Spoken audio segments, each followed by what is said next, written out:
card. I had another interesting dream last night. I've been having I had a really interesting dream last night. But anyway, I'll talk about that after. So, the weight of all the moving electrons in the internet is 1.76 ounces, 50 grams, which is about the same as that of a strawberry. The weight of all of the moving electrons in the internet is 1.76 ounces. And the internet is huge. I feel like it's bringing Avogadro's number to mind. 6 point oh, girl, I should know Avogadro's number. I feel like it's 6.02 times 10 to the 23rd power. I'll look for it. Hey Siri, what is Avogadro's number? Or is it 32? The Avogadro constant is the proportionality factor that relates the number of constituent particles in a sample with the amount of substance in that sample. Like the actual number though, Siri. Not a definition of what it means. I know 6.022 times 10 to the 20 is it the 30? Girl, I should know this Avogadro's number. 6.022 times 10 to the 23. I had it right. So it is 6.022 E23. Okay. Well, I'm just going to pull a card for this. It's reminding me, ooh, the Eight of Wands and the Nine of Cups. I feel like the Eight of Wands and the Nine of Cups. It's speaking of this energy of like wish fulfillment, that it's like it speeds up when you notice the little things. It's like if you can pay attention to all the ways that things are working out for you rather than the ways that they're not, then it adds momentum to that energy. And then you notice more and more and more and more, and it feels like breadcrumbs leading up to a big surprise. What's also interesting though, it's this moving electrons energy. Because I'm trying to think about it. And there are valence electrons and then non-valence electrons, I guess. And the valence electrons are the electrons on the outer shell, the outermost electrons, and those are the electrons that it's the flexible number. So that's the full energy in the electron, right? It's reminding me of the orbitals. You got your S orbital, your SP orbital, all the different orbitals. But the point is, I don't think all of I don't know if all of the electrons move or if it's just the ones on the outside. And we don't really know. That's why the atomic model changes so much. And so, in some sense, it's like they're all moving, but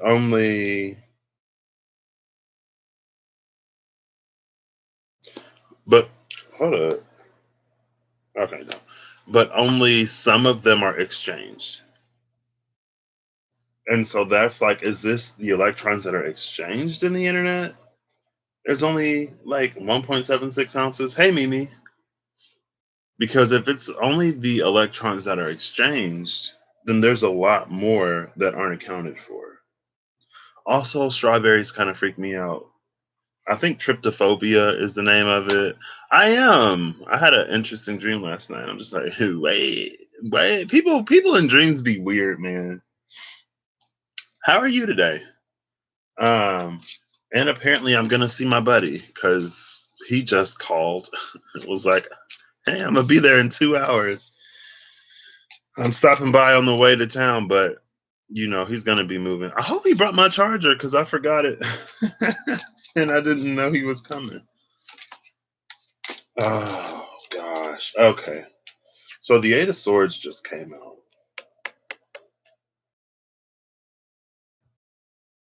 So I think because the fact is about the moving electrons, but what's more interesting is the stationary ones. The ones that don't move, the ones that are bound to that atom or bound to those atoms.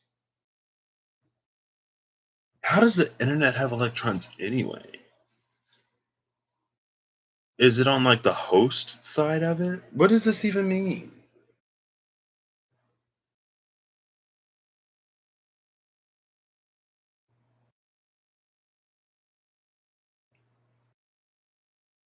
Let's do some math.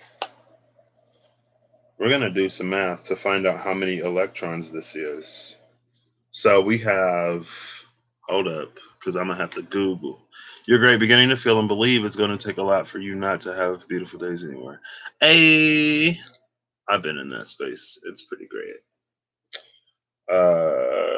Weight of an electron. Now, this isn't something that I had to use very often. So I'm not surprised. So it's 9.108 times 10 to the negative 28 grams. And we got about 50 grams. So we're going to do some division, and this is going to be a very large number. So 50 divided by, oh, I got to flip my phone for this, divided by 9.108, 9.108 double E negative 23. Oh, hold up, wait. That's a little less than a mole.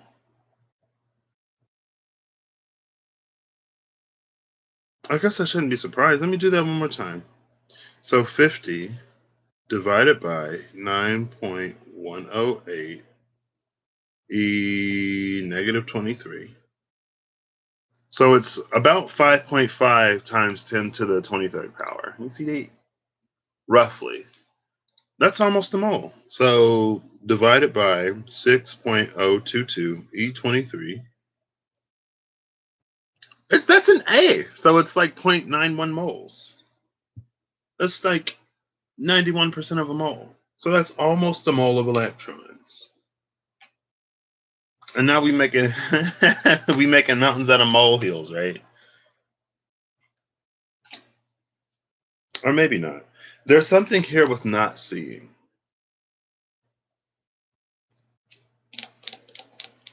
Or it's those electrons that don't move. It's the electrons that are confined. This fact, this is one of those facts that, like, you see how much I'm scratching my head? This is one of those facts that you'd really have to unpack. It's like a word problem when you would think, and I guess it's going back to that Nine of Cups and what was it? The Nine of Cups and whatever it came out with, the Eight of Wands. It's like that Nine of Cups and Eight of Wands, where it's like it can be very distracting. It can be very easy to focus on the wrong thing. It could be very easy to think that that's all of the electrons in the internet. You can fit all the electrons in the internet in one strawberry, or it weighs as much as a strawberry, excuse me. But it's like, no, that's not the case. It's the moving electrons. And the bigger an atom is, the more electrons it has that won't move. Yeah, it's really reminding me of valence electrons. Oh, I ain't got no water today. Mm, hold it. Ooh, I'm gonna go for the humans. Oh, come here, please. Come here, please. I need to drink this. I got some Humex guava nectar.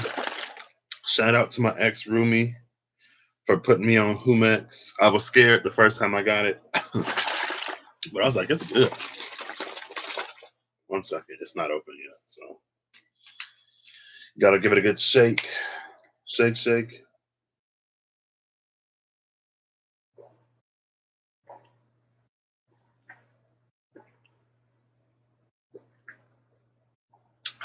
All right. Yeah, I drank out the carton. It's mine. Okay. Judge me. So yeah, it's like, but it's less than a mole. It's less than a mole of electrons. And typically, for something that small, For something that has a mass that is that almost insignificant, maybe there's also a little bit of like a untapped potential. I don't know, because usually like you get at least a mole. It's not even a mole of electrons. That's not a lot of electrons. Like for, well, let's see, let's do some more math. Cause well, moles per gram, right? So for water, water is about 18 grams of water is a mole. So that's 6.022 times 10 to the 23. That's 6 with 022 and then 19 more zeros, 20 more zeros. 6 comma 022 comma 20 zeros. Molecules of water in 18 grams.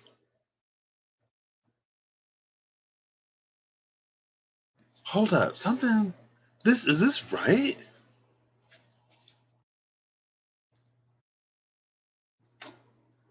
Let's see. 9.108 e negative 23 times 6.022. Oh, it's 28. 9.108. Maybe that's where I messed up. Yeah, I think I did mess up. Times 6.022. I was like, something about that don't seem right. Oh yeah. I messed up. I messed up. So 50 divided by 9.108. I was doing e to the negative 23 instead of 28. So that's a lot of, wait, no. And then divided by 6.022 e to the 23. Yeah. Yeah, that's better. So it's like 91,000 moles. Okay. I'm like, I feel a lot better than that. A lot better about that. Let me make sure I did that right again. This is also why I use my graphing calculator and not my cell phone. 50 divided by 9 point. Yeah, because there's a difference of 5 in the magnitude between 28 and 23. So that makes sense. So it's like 91,000 moles. So we got 91,000 moles of moving electrons. But that still doesn't tell us how many are stationary. It doesn't tell us how many are bound to the atom. So now there's this energy here because it's the internet. It's very Aquarian, right?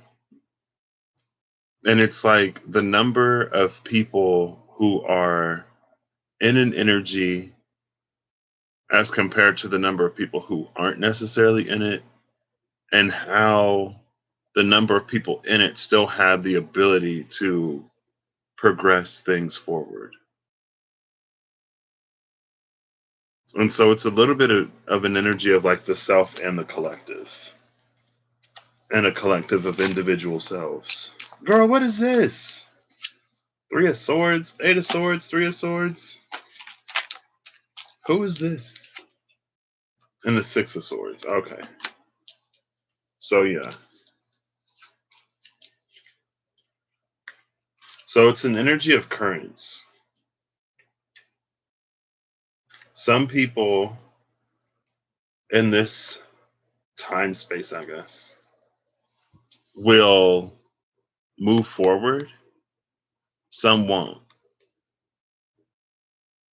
That's the valence electrons. There are the electrons that are bound to the atom, and then there are the electrons that are free to be exchanged with others. And regardless of how big the atom gets, on the outside, at most, there's like 8 electrons. And so the closer to 8 you are, oh, 8 electrons, 8 is the maximum. The closer to 8 you are, the more likely you are to take an electron. And the closer to 0 you are, the more likely you are to give away your electrons. And so it's like if you're already coming from a space of being in your power, then you're less likely to give it away. And conversely, like if you're already in a space of not feeling very in control or whatever self worth, self love, self respect issues you have, like if you're already not deficient but on the lower side, then you're more likely to give them away. And it's that cationic, anionic sort of energy that creates molecules. This is a molecule. But there's an extra electron here because this is 9. Now, that extra electron will give the molecule an overall negative charge, which is fine because there are positive molecules. Then they link up, right? Hey, Bloomin' Rose, how you doing?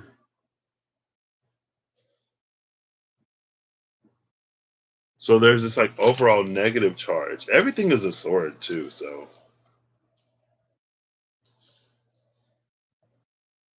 but it's that exchange of energy. It's like who was that?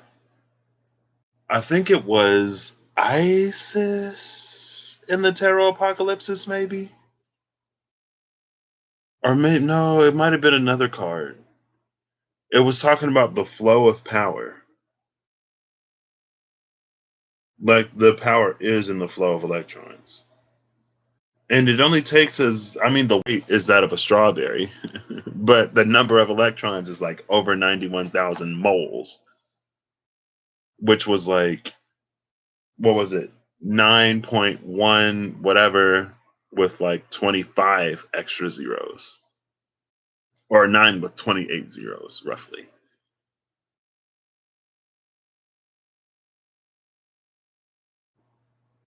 So it's a lot of electrons even if the weight isn't much. Okay, I don't know. Well, it's a good thing I'm pulling out one of these today then, I guess. Shoot. Now I'm a timestamp for this oracle card. I did go back and I tightened up the timestamps because I put them out of order anyway. And so it didn't even register. So I'm glad I went back to look, or else like only 3 things would have been timestamped in the video. You got to go in numerical order. Alphabetical order didn't work. So I'm going to say 1735, 1740 for the oracle card. There's something about an exchange of power here. And it's in a, like, there are certain things closer to the core that are constant. And there are things further out that need to be able to be exchanged. And I feel like with the 3 of Swords, it's a rigidity that doesn't let go. But that 3 of Swords is going to lose out. It's less than 4. If it's less than 4, it typically gives its electrons away. And this 6 is going to look for 2 more swords and then complete itself.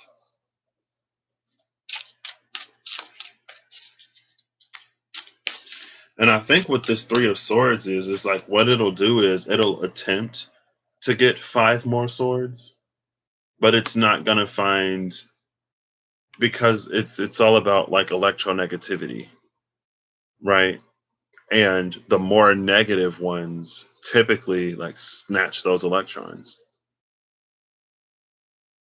and the less negative ones typically give them away to hit that sort of 0 to fill the shell.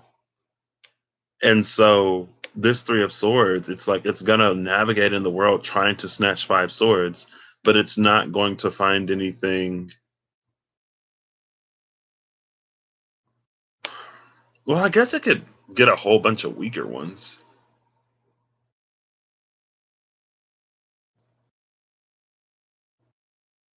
It could get weaker ones, but then that's when you run into issues with like with there being enough space. Because typically an atom will have like 4, maybe 5 at the most different connections, because everything has to like, it's the balance of positive and negative forces. One second. One second. Please.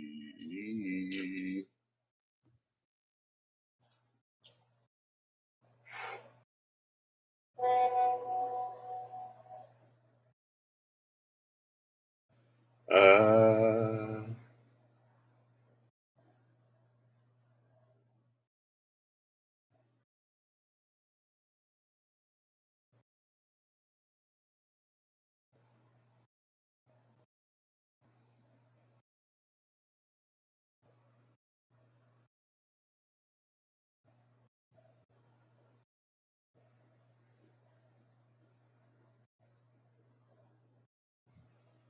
that was like one, two, so.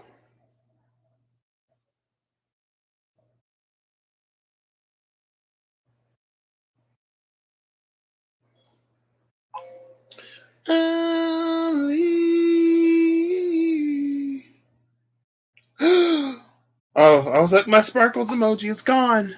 Okay. So yeah, it's like you're not gonna find anything bigger because they're not gonna give their electrons away. Like you're not gonna find somebody with like 5 electrons and be like, give me those, even though like you would probably try because it's the Three of Swords, it does that. It's like a Queen of Swords in reverse type of energy. Or a Queen of Swords that's like the Queen of Swords because she's been scorned or whatever. Um, or it'll like pick on a lot of weaker things. But then, like,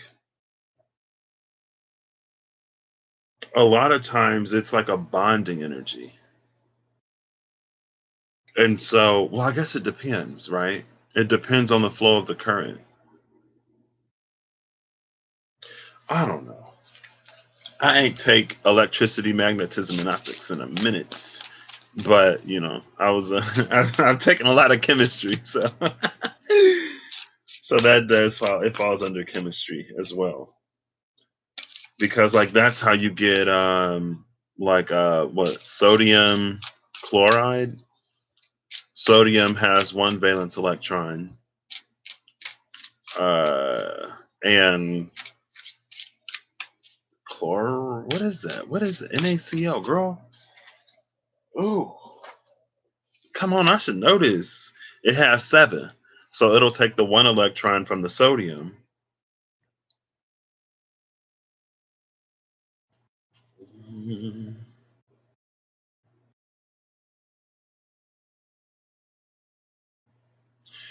So, girl, I'm pretty sure Cl, sodium chloride, but it's not chlorine.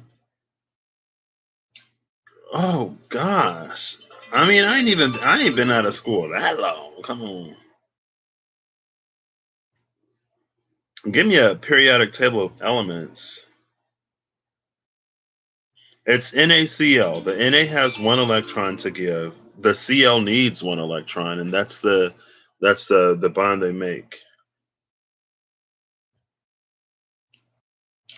And it's an exchange.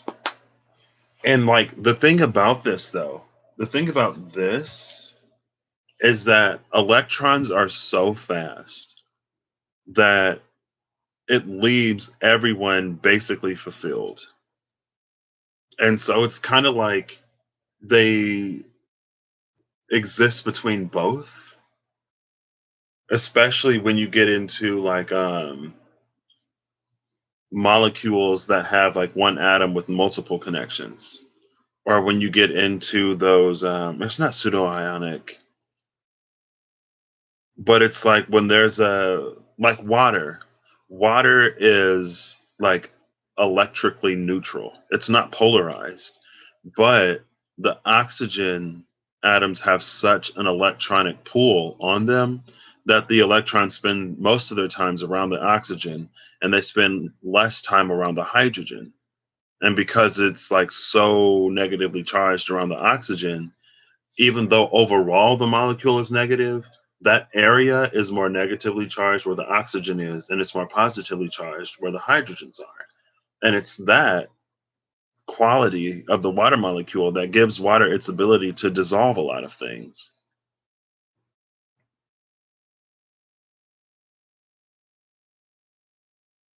It's almost like I don't know why it's reminding me of like a polyamorous or a polygamist or a gammy, what Andrew, yeah, polyandrous, polygamous, polyamorous relationship where it's like Every person sort of needs to be fulfilled within themselves to make the whole thing work.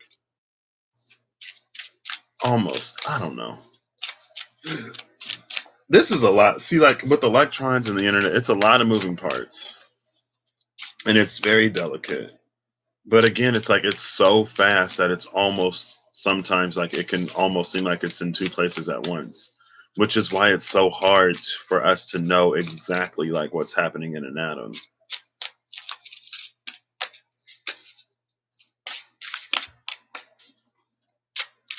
Also, the tryptophobia, it's like small pores and stuff, right? It goes back to the pores from the eggshell yesterday. I want two of these cards. Oops. Okay. Well, this is one of them.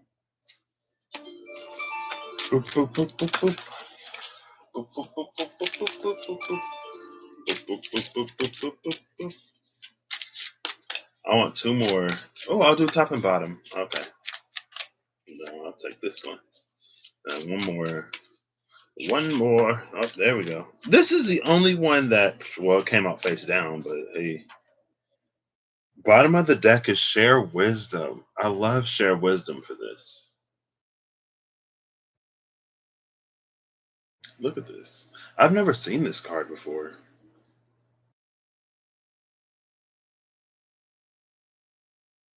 Because I feel like that's what. Oh my gosh. Well, okay. First and foremost, it's literally the internet. So share wisdom. That's something that you can do on the internet. But also, like, that's the thing with the moving electrons. It's like the electrons have to move so fast that literally every atom is satisfied along the way. And they're sharing a limited number. But it's like the Flash. Like the Flash can be so fast that it's almost like he's in like more than one place at once.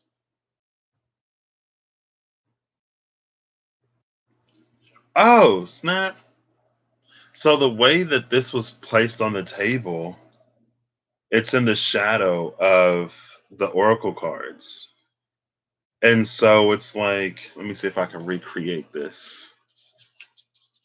Maybe not. No, because you just see this.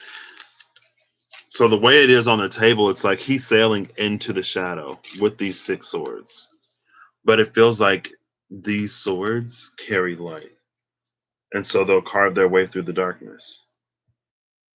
But again, it's a darkness that this Three of Swords is too afraid to enter. It goes back to the angel of the deep energy with the angel of purity. Everything is sort of, you're not going to find what you're looking for in the light and not light and dark. You're not going to find what you're looking for in the places that you've already looked.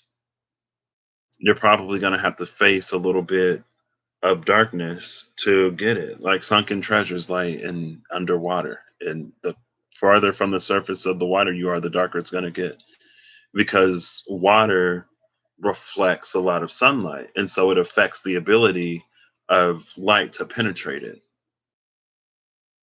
So I do. I do. So this one, the big one, is the Alchemist. Hey! So the Alchemist is coming out sort of where the Eight of Swords was, and it's perfect. So this is the three, this is the six. And I'm gonna read all of these. I might have to switch my glasses. Or I might not. Hey. Oops. There's the Alchemist. I probably should just to make it easy. Ooh. The Alchemist card indicates a time of metamorphosis. It is a call to view everything in your current life as an opportunity for growth. Right now is a potent time to plant the seeds of what you want to invite in. It is also a reminder that our thoughts are incredibly powerful. We may not feel like we have a lot of control over our lives, but we can work hard at changing our thought patterns to ones that empower us. Whatever they are given, the alchemist is able to transmute. They may have a handful of bad ingredients, but they are able to make magic with what they have. It can be a long process, but they hold a vision for the final product while continuing to show up in their negative situation and slowly work at transmuting it. Someone who is in the shadow of alchemists may not believe in themselves. They may have both a fear of failure and fear of success, keeping them paralyzed in their current situation. They can also minimize situations and keep their true feelings inside, as opposed to getting them out and moving on. A key to being an alchemist is naming what is happening so you can work with it. I love that, like, rather than getting them out and moving on, because that's, again, like, that's what makes life work. If every atom was stingy with their electrons, they're like, we'd have a whole class of a lot of things that would never happen. And I think it's also like there aren't a lot of inert people, right? The noble gases are the only ones that have a full valence electron shell. Um, right, you got helium, argon, maybe xenon, maybe uh, the ones on the right side of the period. We gone all chemistry class today apparently, and I ain't had a chemistry class in a long time. But if you show me a periodic table, I'll know how to work it. Um, I feel like I should have one in a notebook around here or something. But those are the ones that don't really react with anything because they're full. They're not trying to gain anything, they don't need to lose anything, they have a full outer shell. And so you're probably not going to have too many noble gases in the internet because they don't interact with anything. What was this? Oh, snap. Thank you, Mimi. Because they don't interact with anything. And it reminds me of the day on in the calendar where it was like don't argue at the dinner table. It was like the person who's the hungriest at the dinner table is the one who loses the argument or something like that, because they don't, like, the other people, like, if you've already eaten, you don't have anything to gain, you're not going to eat any more food, you don't have anything to lose, and so you can sit there and argue and argue and argue, but it doesn't contribute to anything. And I think that's why share wisdom is also at the bottom of the deck with shadow. Oh gosh, well, shadow warrior, the warrior is under the shadow. Share wisdom and shadow. What it? But I feel like shadow is just the negative again. It's the movement of negative forces that make the world work. The positive forces, the protons, they're at the heart of the atom, surrounded by neutrons. The protons don't do anything. Protons don't go nowhere. Protons just stay there. The light is what the light is. It's the movement of the shadow around it that makes things work, that opens up the current to flow. Maybe that's why it's all swords today. So trust is the card for the Three of Swords. Let's see. Trust. I feel like trust would be hard to do for a Three of Swords, but maybe not. We'll see. Trust got to be water. Yep, trust is water. 82.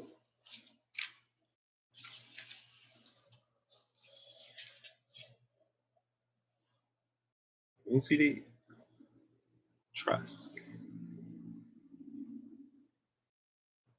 There you go. Kinda. This card indicates a time where letting go of your human thinking and having faith will serve you. People can confuse surrender and trust, lumping them into the same idea. However, these are different things and require different parts of us. Surrendering often feels darker and like you're submerged, unable to see the light at the end of the tunnel. Its lesson is a teaching in rebirth. The rebirth can only happen when you surrender to winter without expecting spring to come around. It's a lesson in adapting. You can't see this, so I'm just put it down and I'm gonna focus on reading. I hold this one up. This ain't surrender, it's trust. It's different. Trust is a more intuitive process.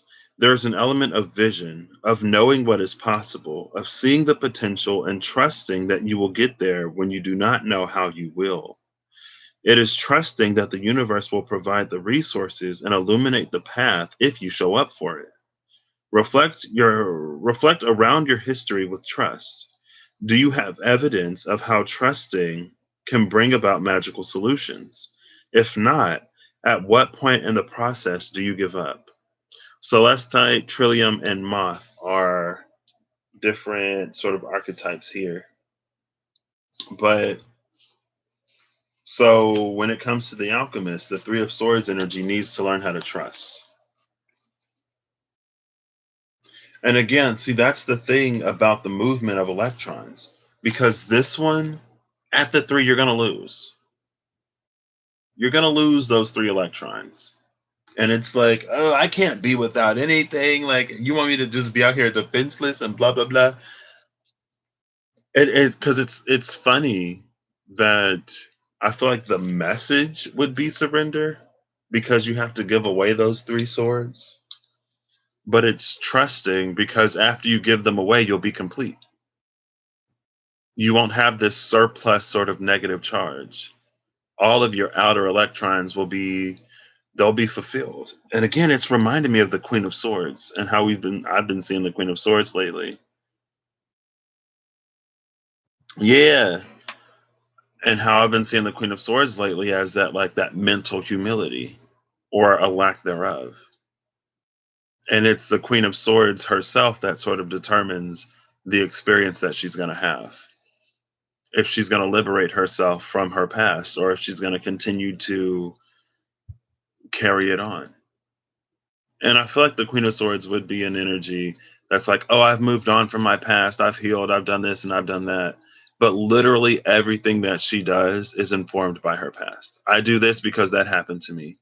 I'm like this so that this doesn't happen again. And it's like, how are you free from your past when it's like, it's literally your whole expression? Not doing this, not doing that because I don't want to be hurt. Doing this and doing that so that I'm respected.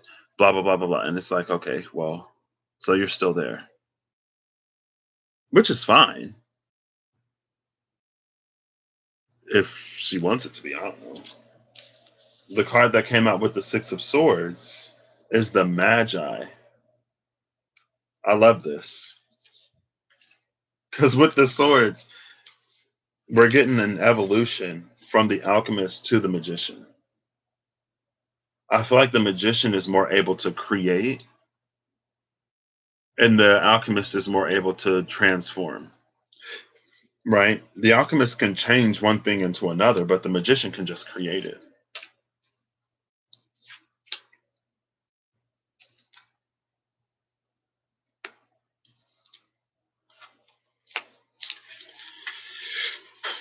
Let's find the Magi.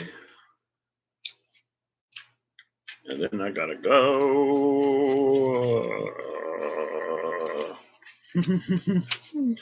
My throat a little scratchy.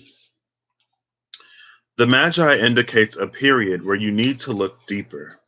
It asks you to examine what you think you know and then keep going. Throughout our lives, we build an infrastructure of beliefs that allow us to navigate life. But so often, this system is built on top of a shaky foundation or out of weak materials. In other words, it is a time to question that which you have never noticed. What beliefs inform your decisions, passions, and ambitions? The Magi is a seer of illusion, and in turn, they are able to cut through the fog and get to work. The Magi may see the world similar to a mirrored funhouse. They see the core of each experience and are able to acknowledge how many different realities exist in a single moment. Being able to see these many realities is a gift. It teaches us to be less attached to a single road, but instead see where all the roads meet. If we are courageous enough to see and be open to our life unfolding along any of the various roads, we invite in a magic that few get to experience. Even a balanced magi can frustrate people. They have some trickster energy in that they can see the bigger picture and may know the answer, but they will present the information to you in a way that may spin your head. They are gifted with words, and everything they say can have multiple meanings. When magi is unbalanced, they can be very manipulative and self seeking. They may talk down to others as they believe themselves to be greater and more knowledgeable, rather than present information meant to challenge others in the expectation that it will ultimately be empowering. The unbalanced magi will present information in a way that is meant to make the other person feel small. In fact, they may enjoy the fact that others don't understand. And I think talking about all this chemistry and stuff, it reminds me of especially physics, girl. Physics, they failed. In physics, you can get a 40% on a test and still pass because the average was like 50. um, but it's the professors and the teachers who pride themselves on people like not understanding. And again, like with how this was positioned on the table, he was sailing into the shadow of share wisdom. Oh, but under the share wisdom card was literally shadow. So he's sailing into the shadow. This is interesting though, because it's like for the alchemist would transmute shadow. But for the magician, the shadow is one of many tools. And so they carry a similar energy, but one of them,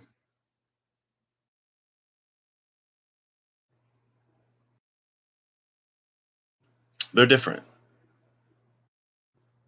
They're very similar energies, I feel, but different. And like even in these cards, the magi is one hand, the alchemist is two, if you can see. Yeah, you can see. But where the second hand is in the alchemist, the third eye is in the magi. But also, the magi has some restraints with the thorn bracelets, whereas these don't, with the bangles and all the rings and stuff like that.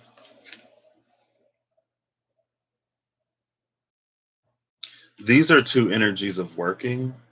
This is an energy of like needing to trust. Bottom of the deck is the Queen of Cups. What's under her? Ha! Wow. This is the bottom three cards: the Queen of Cups, the Magician, and the Queen of Swords. And the Seven of Pentacles was under that. The Seven of Pentacles is, again, it's talking to, I think the Magi was like the patterns and habits that we cultivate and create. It's like they're fighting over this Magi energy. The Queen of Swords has her sword raised. The Queen of Cups is like sipping her tea because she's already won.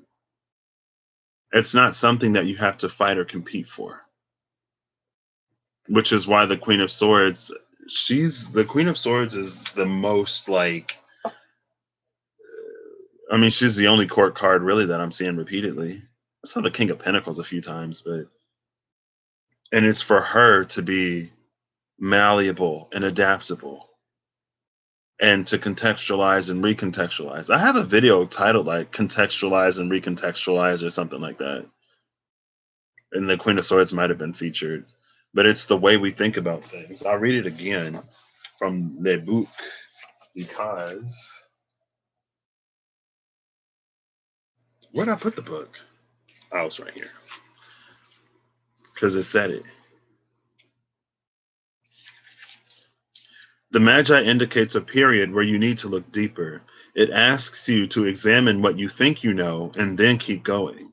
Throughout our lives, we build an infrastructure of beliefs that allow us to navigate life.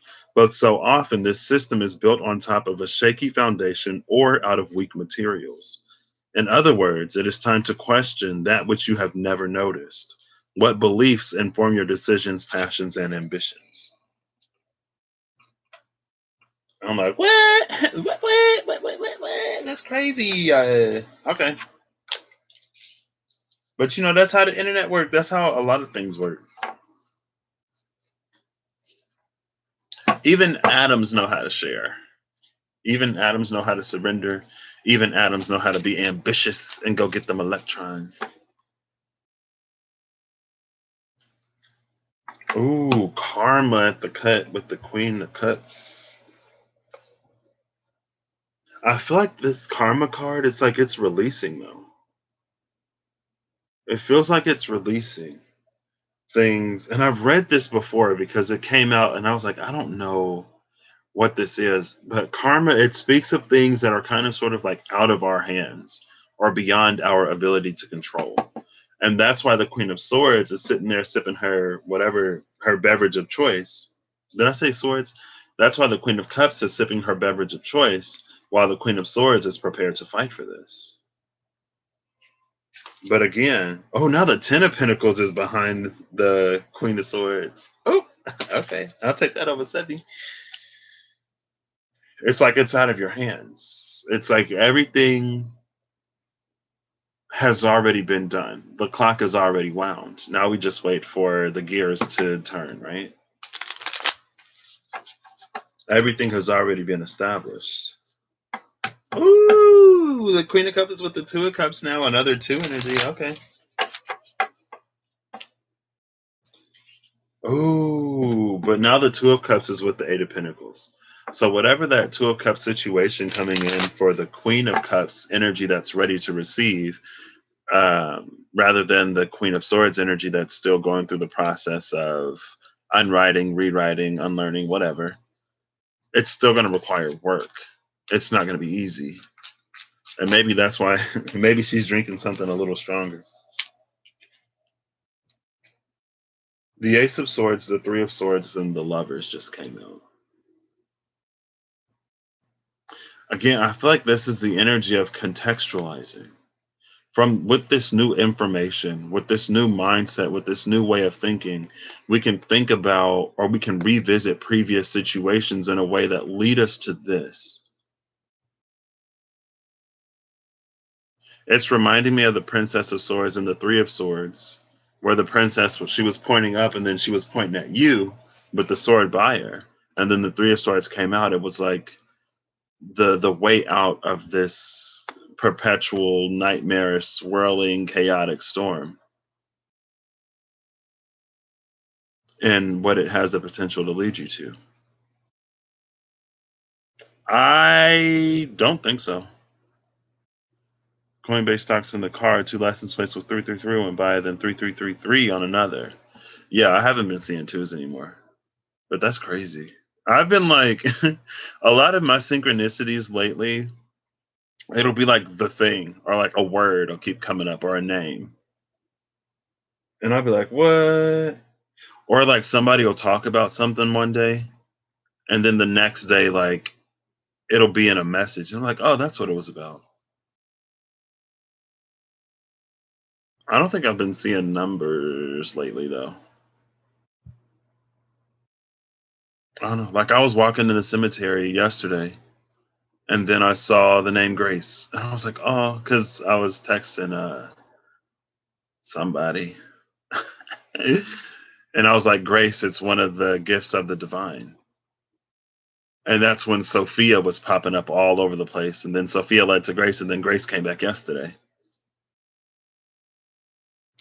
Bottom of the deck is the Three of Cups. So in a love reading, if this were a love reading, I'd say some brand new information is changing the way we operate. I feel like with this new information, we're wanting to move in a different way and we're wanting to move towards connection. And so that may welcome in some reconciliation. But oh my gosh, I just saw PMS on the Degrassi channel. Paige, Terry, and Alex. Ashley. Paige, Terry, and Ashley. And Terry was the one that was like into cards and like palm reading and stuff like that. Um, and at the end of the episode, she threw the deck away. She was like, do you want to consult the Oracle? And she threw the cards away. She was like, no. But then she was like, I only like. So the part of the episode I saw, they were talking about the high priestess. And I guess Terry said that the high priestess meant to do something new. But then Ashley was like, I did some research, and the high priestess means to stick with the old. And she was like, you lied about the oracle. She was like, you better be careful because the oracle, like, you're not gonna whatever. And she was like, the only reason why I consulted the oracle is because you never listened to me. And she's like, that's not true. She's like, yeah, it is. And then they went out, they did the new thing, they defied the oracle, and then it worked out really well. And then they put Terry. Oh, so Terry is the Minos in this. Paige and Ashley are the Iacus and Radamanthus, I guess. Because Ashley was like, "Well, it's you're the tiebreaker, Terry. Do you want to consult the oracle?" She was like, "No," and she threw the cards away and just made a decision. I don't know why it's reminding me of that. I mean, because I guess the oracle could be a new perspective. It could present things in a different way, but a lot of times it seems that we can be so biased when we watch something or when we listen to something that we take what we already wanted anyway, or we take the bits and pieces that we want, or maybe not. I don't know. It's a new perspective. It's a new way of looking through old things that altogether brings a Four of Swords sort of harmony. The Four of Swords was behind the Ten of Pentacles. That was behind the Queen of Swords. And it leads to the Lovers. This is that energy of like a reconciliation this, after something has been resolved. Because without this, it's like it'll just fall apart again. Oh, and then behind the Three of Cups is the Sun. Okay. So, ooh, Six of Pentacles and Page of Swords. I feel like the Six of Pentacles and the Page of Swords, it's almost like a hot, you played yourself type of energy. You're seeing all the ways in which your limited thinking or how you used to think in the past would contribute to situations in ways that you didn't like with that Six of Pentacles. And now it's coming out with the Hermit, the Six of Cups, the Five of Cups, the Sun, and then that Three of Cups. But the Sun is looking back on, again, everything that was sort of reflected on. And so there is a journey here between like wanting to return to something, feeling the separation of it, and then coming into the light of what it could do. I feel like there are a lot of sort of unspoken things in that energy. Like this Ace of Swords when it comes to the Three of Swords. Like, what is that? Ace of Swords and Three of Swords can come in any number of ways. And again, one of those could be the Oracle. One of those could be a new person or a trusted friend or advisor or mentor. One of those could be a negative experience with somebody else that gets you to look at things that maybe you've done in a different way. Or it could be a positive experience. The Ace of Swords could be like anything, but whatever it is, it's giving you the opportunity and the ability. I was going to say the ability. It's giving you the opportunity to gain the ability to recontextualize and see things in a way that really puts you in a position of power. Because what was that? Was that the trust card that it was like the difference can be like whether or not we feel like we're in control? But again, with the Nine of Cups and the Eight of Wands that came out at the beginning, it's like if you can see the ways in which you are in control, or if you can focus on those things more, you'll see more and more and more how things are working out, how you positively contribute and impact your own life. And then that'll give you the ability to sort of fulfill more as well. This was not supposed to be an hour long. My buddy gonna be here. See, it's a good thing I'm not. He ain't waiting for me though, because I'm like, oh, I'm sorry, I got carried away. I thought it was gonna be a 20-minute video. At the longest, turned out to be an hour. Final message from these. With this new moon in Aries, I just want to know, like, give me one card about this new moon Aries, full moon Scorpio gateway. I've been experiencing lunation cycles lately. I feel like more so in between. Like between the new moon Pisces and the Libra full moon was one thing. And then between the Libra full moon and the Aries new moon was another thing. And it's like getting from point A to point B. But I just okay. Oh, ooh, okay. Oh, ooh, okay. There's three cards. So the two cards I saw were movement and connect to heart. Movement and connect to heart, we're talking about moving electrons, powering the internet, and different kinds of things. And then the card behind connect to heart was get wild. Get wild with the sun and the moon, and then this crystal cluster at the top. It's interesting because in connect to heart, we see the dogs, and get wild, we see the skulls. Like, what? Y'all see that? But also the energy of movement with the Orphic egg. This is given, this is like, I'm not going to read these, but it's feeling like the difference between the alchemist and the magician. Because the Orphic egg contains all of the elements plus life because of the snake. The shell is the earth, the membrane is the air, the white is the water, and the yolk is the fire. And then the snake, again, is the element of life. It animates it, it's the breath, right? The Kundalini energy or what have you. And then there's connect to heart and get wild. Get wild again, it's more instinctual, I guess, with the sun, the moon, or the full moon and the crescent moon. Maybe that's what this is. Because it's like waxing full, crystal full, waning.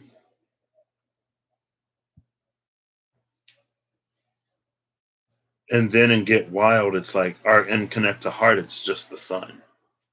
And in the sun, they're alive. Or is that the full moon? Because it's a little cratery. I don't know. But that's it. Those are the cards. Oh, the Observer is at the bottom of the deck in between New Moon, Aries, and Full Moon, Scorpio. This is a very Martian sort of portal entryway. But it goes from the masculine side of Mars with Aries to the feminine side of Mars with Scorpio. And I think it's like Scorpio being the observer is, I feel like it's on point. So coming from like the full moon in Libra going into the new moon in Aries, I feel like there are certain things that we got to see in dynamics. Maybe they're relationships, maybe it's just like give and take, maybe it's cause and effect. And then with the new moon in Aries, after that full moon in Libra, it's like certain dynamics come to the light. And if you like one, then you do more of that in the new moon in Aries. If you don't like it, then you do less of it in the new moon in Aries. You do something new based upon the information that you gain from the full moon in Libra. Now, coming into the full moon in Taurus, it's almost going to be like that's where you're going to more see things starting to change and transform and evolve or die depending on what you did with the information from Libra and how you chose to apply it or not with the new moon in Aries. And then maybe between like full moon Scorpio and new moon Taurus, it's going to be like another opportunity to sort of like to prune it, right? Because Taurus can be a little bit pruny. So that's what I got. It was good to see Mimi. I got to go. I hope you have a good whatever whenever you see this. Let go what you need to let go of. Keep what you need to keep. And, you know, I don't know. It's give and take. And there are different relationships between different atoms, right? There are some relationships where they take the electrons. There are some where they share the electrons. There are some where there's no charge, but like water, there are more electronegative centers in the overall molecule. So they just hold a little bit more quasi negative charge. And because they hold that, they're overall neutral, but they're still able to interact. So, unlike the noble gases that don't interact at all and that are fulfilled, you can get this molecule where you are fulfilled, but you're still capable of interaction. It's the difference between the alchemist and the magi. I don't know. All right. Bye. See y'all later.